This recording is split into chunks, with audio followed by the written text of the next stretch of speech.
അപ്പോസ്തലനായ പൗലോസ് ഗലാത്യർക്ക് എഴുതിയ ലേഖനം അധ്യായം 1. മനുഷ്യരിൽ നിന്നല്ല, മനുഷ്യനാലുമല്ല, യേശുക്രിസ്തുവിനാലും അവനെ മരിച്ചവരുടെ ഇടയിൽ നിന്ന് ഉയർപ്പിച്ച പിതാവായ ദൈവത്താലും അത്രേ. അപ്പോസ്തലനായ പൗലോസും കൂടെയുള്ള സകല സഹോദരന്മാരും ഗലാത്യ സഭകൾക്ക് എഴുതുന്നത്, പിതാവായ ദൈവത്തിൽ നിന്നും നമ്മുടെ ദൈവവും പിതാവുമായവൻ്റെ ഇഷ്ടപ്രകാരം ഇപ്പോഴത്തെ ദുഷ്ടലോകത്തിൽ നിന്ന് നമ്മെ വിടുവിക്കേണ്ടതിന് നമ്മുടെ പാപങ്ങൾ നിമിത്തം തന്നെത്താൻ ഏൽപ്പിച്ചു കൊടുത്തവനായ നമ്മുടെ കർത്താവായ യേശുക്രിസ്തുവിൽ നിന്നും നിങ്ങൾക്ക് കൃപയും സമാധാനവും ഉണ്ടാകട്ടെ. അവന് എന്നേക്കും മഹത്വം. ആമേൻ. ക്രിസ്തുവിൻ്റെ കൃപയാൽ നിങ്ങളെ വിളിച്ചവനെ വിട്ട് നിങ്ങൾ ഇത്ര വേഗത്തിൽ വേറൊരു സുവിശേഷത്തിലേക്ക് മറിയുന്നതുകൊണ്ട് ഞാൻ ആശ്ചര്യപ്പെടുന്നു. അത് വേറൊരു സുവിശേഷം എന്നല്ല, ചിലർ നിങ്ങളെ കലക്കി ക്രിസ്തുവിൻ്റെ സുവിശേഷം മറിച്ചു കളവാൻ ഇച്ഛിക്കുന്നു എന്നത്രേ. എന്നാൽ ഞങ്ങൾ നിങ്ങളോട് അറിയിച്ചതിന് വിപരീതമായി ഞങ്ങളാകട്ടെ, സ്വർഗത്തിൽ നിന്ന് ഒരു ദൂതനാകട്ടെ, നിങ്ങളോട് സുവിശേഷം അറിയിച്ചാൽ അവൻ ശപിക്കപ്പെട്ടവൻ. ഞങ്ങൾ മുമ്പറഞ്ഞതുപോലെ ഞാനിപ്പോൾ പിന്നെയും പറയുന്നു, നിങ്ങൾ കൈക്കൊണ്ട സുവിശേഷത്തിന് വിപരീതമായി ആരെങ്കിലും നിങ്ങളോട് സുവിശേഷം അറിയിച്ചാൽ അവൻ ശപിക്കപ്പെട്ടവൻ. ഇപ്പോൾ ഞാൻ മനുഷ്യരെയോ ദൈവത്തെയോ സന്തോഷിപ്പിക്കുന്നത് അല്ല, ഞാൻ മനുഷ്യരെ പ്രസാദിപ്പിക്കാൻ നോക്കുന്നുവോ? ഇന്നും ഞാൻ മനുഷ്യരെ പ്രസാദിപ്പിക്കുന്നുവെങ്കിൽ ക്രിസ്തുവിൻ്റെ ദാസനായിരിക്കുകയില്ല.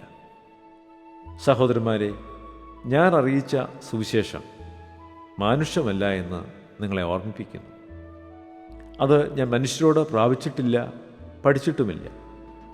യേശുക്രിസ്തുവിൻ്റെ വെളിപ്പാടിനാൽ അത്രേ പ്രാപിച്ചത്. യഹൂദ മതത്തിലെ എൻ്റെ മുൻകാല ജീവിതത്തെപ്പറ്റി നിങ്ങൾ കേട്ടിട്ടുണ്ടല്ലോ. ഞാൻ ദൈവത്തിൻ്റെ സഭയെ അത്യന്തം ഉപദ്രവിച്ച് മുടിക്കുകയും എൻ്റെ പിതൃപാരമ്പര്യത്തെക്കുറിച്ച് അത്യന്തം എരിവേറി എൻ്റെ സ്വജനത്തിൽ സമപ്രായക്കാരായ പലരേക്കാളും യഹൂദ മതത്തിൽ അധികം മുതിരുകയും ചെയ്തു പോന്നു. എങ്കിലും എൻ്റെ ജനനം മുതൽ എന്നെ വേർതിരിച്ച് തൻ്റെ കൃപയാൽ വിളിച്ചിരിക്കുന്ന ദൈവം തൻ്റെ പുത്രനെക്കുറിച്ചുള്ള സുവിശേഷം ഞാൻ ജാതികളുടെ ഇടയിൽ അറിയിക്കേണ്ടതിന് അവനെ എന്നിൽ വെളിപ്പെടുത്തുവാൻ പ്രസാദിച്ചപ്പോൾ ഞാൻ മാംസരക്തങ്ങളോട് ആലോചിക്കുകയോ, എനിക്ക് മുമ്പേ അപ്പോസ്തലന്മാരായവരുടെ അടുക്കൽ യെരുശലേമിലേക്ക് പോകുകയോ ചെയ്യാതെ നേരെ അറേബ്യയിലേക്ക് പോകുകയും ദമസ്കോസിലേക്ക് മടങ്ങിപ്പോരുകയും ചെയ്തു. 3 ആണ്ട് കഴിഞ്ഞിട്ട് കേഫാവുമായി മുഖപരിചയമാകേണ്ടതിന് യെരുശലേമിലേക്ക് പോയി 15 ദിവസം അവനോടുകൂടെ പാർത്തു. എന്നാൽ കർത്താവിൻ്റെ സഹോദരനായ യാക്കോബിനെ അല്ലാതെ അപ്പോസ്തലന്മാരിൽ വേറൊരുത്തിനെയും കണ്ടില്ല. ഞാൻ നിങ്ങൾക്ക് എഴുതുന്നത് പോഷ്കല്ല എന്നതിന് ദൈവം സാക്ഷി. പിന്നെ ഞാൻ സിറിയ, കിലിക്യ ദേശങ്ങളിലേക്ക് പോയി. യഹൂദിയിലെ ക്രിസ്തു സഭകൾക്കോ ഞാൻ മുഖപരിചയം ഇല്ലാത്തവനായിരുന്നു. മുമ്പേ നമ്മെ ഉപദ്രവിച്ചവൻ താൻ മുമ്പേ മുടിച്ച വിശ്വാസത്തെ ഇപ്പോൾ പ്രസംഗിക്കുന്നു എന്ന് മാത്രം അവർ കേട്ട് എന്നെ ചൊല്ലി ദൈവത്തെ മഹത്വപ്പെടുത്തി.